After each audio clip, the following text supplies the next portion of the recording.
बिस्मिल्लाहिर्रहमानिर्रहीम। अस्सलामुअलैकुम। हमने उर्दू की बुक स्टार्ट की हुई है छठी जमात की, शिशम जमात की, और लास्ट लेक्चर तक हमने इसका सबक नंबर 1 स्टार्ट किया था, हमद।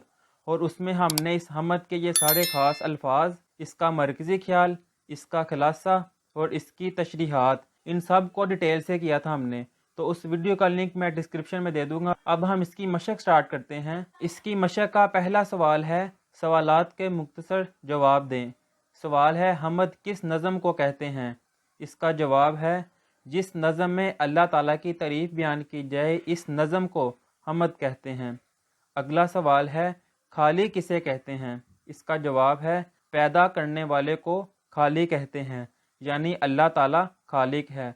अल्लाह ताला ने ही हमको पैदा किया है, तो अल्लाह ताला हमारा खालिक है। अब इससे अगला सवाल है, आलम से क्या मुराद है? इसका जवाब है, आलम से मुराद दुनिया है। अब इससे अगला सवाल है, बड़े दर्जे पाने के लिए क्या ज़रूरी है? इसका जवाब है, बड़े दर्जे पाने के लिए नेक अमाल करना ज़रूरी है। इससे अगला सवाल है, शान यकताई का क्या मतलब है? इसका जवाब है, शान यकताई का मतलब एक होने की शान है, ये अल्लाह ताला की सिफत है। ये थे इसके सवाल जवाब। अब अगला सवाल है, सवाल नंबर 2। हमद के मुताबिक दुरुस्त जवाब पर टिक का निशान लगाएं, यानी इनमें से जौन सा जवाब दुरुस्त है उस पर टिक का निशान लगाएं। अलिफ वाला है, दिलों को इससे ताकत है, कुव्वत है, हिम्मत है, इज्जत है। तो इसका जवाब है कुव्वत है। इधर हवा की हैं आंधियाँ, कुव्वतें, मौजें या लहरें? इसका जवाब है मौजें। अब इससे अगला जीम वाला है, दारे फ़ानी से मुराद है दुनिया, आसमान, सितारे या ज़मीन? तो इसका जवाब है दुनिया। अगला दाल वाला है, अगर अमाल अच्छे हैं तो पाओगे पैसे, ख़जाने, बड़े दर्जे, बड़े रुतबे? तो इसका जवाब है बड़े दर्जे।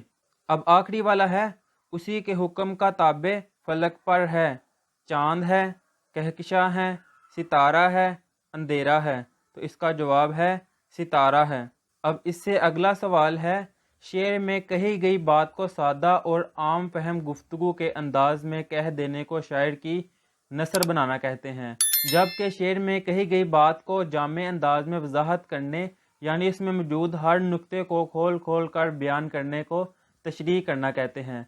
यहाँ तक नसर के बारे में और तशरीह के बारे में बताया गया है कि जो तफसील से डिटेल से बताई जाती है वो तशरीह होती है, और जो आम और सादा अल्फाज में कह दी जाती है उसको नसर कहा जाता है। अब सवाल है, दिए गए शेर की नसर बनाएं, फिर कॉपी पर इस शेर की तशरीह करें। शेर है, अगर अमाल अच्छे हैं तो पाओगे बड़े दर्जे, समझ लो इम्तिहान इस दारे फ़ानी में तुम्हारा है। इसका जवाब, इसमें जो सी नसर है वो है, अगर तुम्हारे अमाल अच्छे हैं तो तुम बड़े दर्जे पाओगे, तुम समझोगे कि इस दुनिया में तुम्हारा इम्तिहान है। ये सादा अल्फाज में शेर को बताया गया है, ये है नसर। अब आगे है इसकी तशरीह। तशरीह है कि डिटेल से बताना। तो तशरीह जब हमने हमद की तशरीह की थी पिछली वीडियो में, उसमें हमने इसका मरकज़ी ख्याल, इसकी तशरीह डिटेल से की थी। उस वीडियो का लिंक मैं डिस्क्रिप्शन में दे दूंगा। तो ये उसका 7वां शेर है ऑलमोस्ट, तो वहाँ से आप इसकी तशरीह देख सकते हैं। अब इससे अगला सवाल है, इस हमद में शायर ने अल्लाह ताला की किन किन सिफ़ात का तज़किरा किया है? इसका जवाब है, इस हमद में शायर ने अल्लाह ताला की बहुत सी सिफ़ात का तज़किरा किया है, जैसे कि अल्लाह ताला ज़मीन व आसमान का खालिक व मालिक है, कोई भी चीज़ इसकी कुदरत से बाहर नहीं है, कि अल्लाह ताला ही ज़मीन और जो कुछ ज़मीन में है इस सब का मालिक है, सब पर उसी की कुदरत है। अब इससे आगे है, अल्लाह ताला मबूद बरहक है, अल्लाह ताला अकेला इस कायनात का निज़ाम चला रहा है, ज़िंदगी और मौत का खालिक भी अल्लाह ताला है, दुनिया की हर शय उसी के हुक्म की ताबे है, कि दुनिया का जो निज़ाम चल रहा है वो अल्लाह ताला चला रहे हैं, हमारी ज़िंदगी और हमारी मौत का खालिक भी मालिक भी अल्लाह ताला ही है। यह है इसका जवाब। अब अगला सवाल है, आप अल्लाह ताला की 2 ऐसी सिफ़ात बयान करें जो इस नज़म में बयान ना की गई हो। इसका जवाब है, अल्लाह ताला राज़िक हैं, वो सारी मखलूक को रिज़्क़ देने वाला है। दूसरा है, अल्लाह ताला समी है, वो हर एक की दुआ को सुनने वाला है। यह है इसका जवाब। अब अगला सवाल है, नज़म हमद को बगौर पढ़ें, यानी कि हमद को गौर से पढ़ें और इसका मरकज़ी ख्याल तहरीर करें। इसका जवाब, यानी कि इसका मरकज़ी ख्याल जोन सा वो हमने प्रीवियस वीडियो में कर लिया हुआ था, جب ہم نے اس کی تشریح کی تھی اور اس کا خلاصہ کیا تھا تب ہی ہم نے حمد کا مرکزی خیال بھی کر لیا تھا۔ تو اس کی تشریح والی یعنی کہ اس کے مرکزی خیال والی ویڈیو کا لنک میں ڈسکرپشن میں دے دوں گا، آپ اسے دیکھ لیں اس کا مرکزی خیال کیا ہے۔ اب اس سے اگلا سوال ہے، نظم حمد شعری صنف ہے یا نثری، اور اس صنف میں کس قسم کے موضوعات بیان کیے جاتے ہیں؟ اس کا جواب ہے نظم حمد شعری صنف ہے۔ اس صنف میں حمد، نعت، غزل، قصیدہ اور ربائی کے موضوعات بیان کیے جاتے ہیں۔ اب اس سے اگلا سوال ہے، درج ذیل الفاظ پر اعراب لگا کر تلفظ واضح کریں۔ یہ الفاظ ہے ذرہ، انتظام، فوت، مبعوث، تابع۔ اب ان کے جواب یعنی کہ ان پہ اعراب لگانے ہیں، تو پہلا ہے ذرہ، دوسرا انتظام، تیسرا قوت، اور اگلا ہے معبود، اور آخری ہے تابع۔ اب اس سے اگلا سوال ہے، درج بالا مثالوں کو سامنے رکھتے ہوئے 4 ایسے جملے بنائیں جن میں سوالیہ اور واوین کی علامتوں کا استعمال ہو۔ سب سے پہلے ہم ان میں سے سوالیہ اور واوین یہ کیا ہوتے ہیں وہ سمجھ لیتے ہیں۔ سوالیہ علامت، یہ جو علامت ہے یہ سوالیہ علامت ہے، ایسے جملوں کے آخر پر لگائی جاتی ہے جن میں کسی سے کچھ پوچھا جائے۔ مثال کے طور پر، آپ کہاں جا رہے ہیں، کیا آپ یہیں رہتے ہیں، آپ نے کھانا کھا لیا ہے۔ اس طرح کی جو سوال ہے یعنی کہ سوال پوچھنے والے سوال، وہ سوالیہ علامت میں آتے ہیں۔ اب دوسرا ہے واوین، یہ جون سی علامت ہے نا، یہ استعمال کی جاتی ہے واوین کے لیے۔ اس وقت استعمال کی جاتی ہے جب کسی کا قول تحریر کرنا ہو یا کسی تحریر کا اقتباس پیش کرنا ہو۔ مثال کے طور پر، میں نے ارشد سے پوچھا کیا تم میرے ساتھ چلو گے؟ یا ایک اور مثال ہے کہ قائد اعظم نے فرمایا کام کام اور بس کام، یعنی کہ کسی کا قول یعنی کسی کی امپورٹنٹ بات کو قوموں میں لکھیں تو اس کو واوین کہتے ہیں۔